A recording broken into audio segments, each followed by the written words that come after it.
It's Thursday, the 19th of August, 2021. Welcome to the Fear and Greed Business Headlines, the business news you need in just 5 minutes. I'm Sean Aylmer. In today's headlines, Qantas has mandated a no jab, no work policy for all its staff, setting the scene for other big businesses to follow. Plus, New South Wales records its highest ever levels of COVID cases, Crown Resorts under pressure to give up its licence in New South Wales, and there's been a slew of earnings results from Coles to Domino's and Tabcorp. Our lead story today, Qantas has introduced a no jab, no work policy for its tens of thousands of staff, including those on the ground, opening the way for other corporates to mandate vaccinations. Chief Executive Alan Joyce said anyone not getting a jab was making a conscious decision to not be in the aviation sector. It came on a red letter day for New South Wales, with 633 new COVID cases announced, notwithstanding the state has been in lockdown for 8 weeks. There were 46 cases across the ACT in Victoria.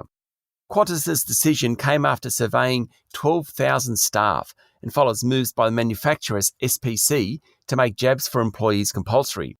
The airline will consider medical exemptions in very rare cases, but Mr. Joyce said the business was an essential service and he had an obligation and duty of care to make it as safe as possible.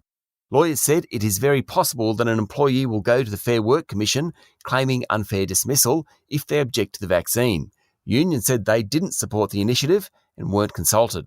While I think I support Mr. Joyce's position and the Qantas CEO has constantly shown he's willing to make very tough calls, there's just a little bit of me nagging away around free choice. I think everyone should get vaccinated, but I also think it should be an individual's choice. What will be interesting is whether other big businesses follow the lead of Qantas.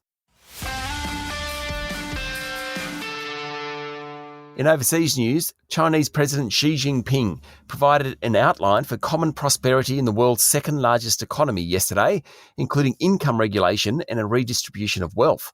In a speech sure to scare rich Chinese, Mr. Xi outlined new strategies to target the upper echelons of society and reasonably adjust excessive income.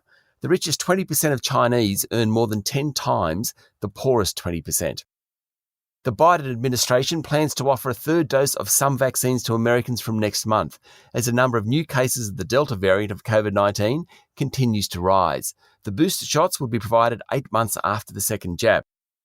And Australia's first flight out of Kabul left early yesterday morning, and on board were 26 Australians. It's the first of several flights, and the Prime Minister Scott Morrison said key personnel from the Department of Foreign Affairs and Defence were in the country to help facilitate the evacuations of citizens, residents and visa holders and Afghan nationals from Kabul. The evacuees are heading to the United Arab Emirates for processing before returning to Australia. Locally, Coles boss Stephen Kane said the supermarket giant was preparing for disrupted sales during the current half year and a return to normal in early 2022. The group announced a small increase in its bottom line for the 12 months to the end of June. Metro stores, some shopping centre stores and CBD stores were undertrading, whereas neighbourhood shops and e-commerce were doing much better. Liquor sales were higher. It's the lockdown world we live in. The West Australian Royal Commission into Crown Resorts continues and provides some interesting tales. A former manager described an incident where junket guests walked out of a high roller room at the casino, leaving behind gambling chips worth millions of dollars. He said it didn't strike him as an indication of money laundering or other illegal activity, according to a report in the Financial Review. He just thought it was a stupid act by junket guests.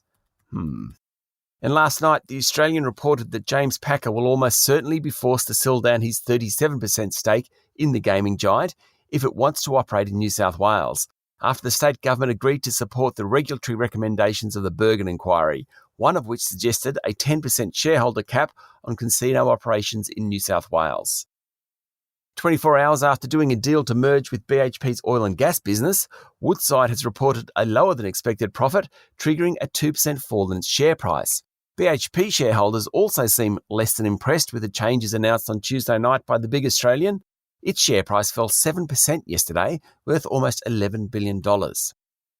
Lockdowns are good for pizza sellers. Domino's Pizza Enterprises lifted its final dividend by more than 60% and delivered a 29% jump in net profit last financial year.